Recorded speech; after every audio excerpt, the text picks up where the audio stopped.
Assalomu alaykum, kanalimiz obunachilari. Obunachilar, bugungi videomizda shu vazikimiz sotiladi, yanında qo'shib podarka massakilimiz beriladi yana. Manzilasi 50 kilo tumanida bo'ladi.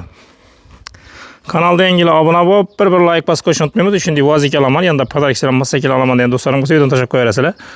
Ikkisi ham soz, tayyor, yurib turgan ikkisini ham dokumenti bor.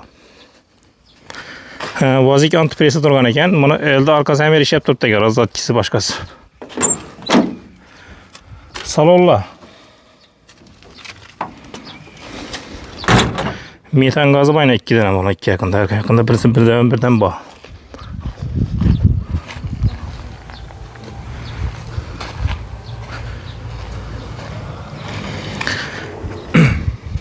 Metan her yakında birden koyulgan. Massakinin nömrünü diyeyim bu dokumentalni bu.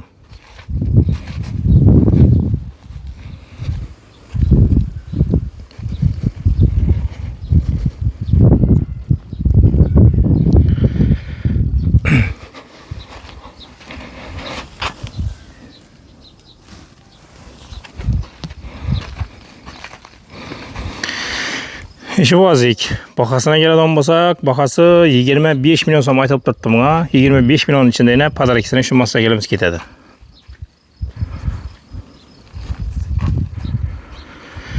Xohlasanglar deyasanlar ham bo'ladi ekan. Agar bo'lib olaman dedi ular uchun bo'lib olsanglar ham bo'ladi. Xohlasanglar vazikni olasizlar, podarkasini massakilni qo'shib olasizlar. Aytilishi 25 milyon. Ekranın pəsində telefon nömrələri болады. Egesini bemalol üzərin gelib, görüb, savdalaşıb olaverasizlar dostlar. Yine vazikimiz, podarkasini şu massakilimiz, metan gaz əməlisini bu dokumentalni. Son propan balonları var mı?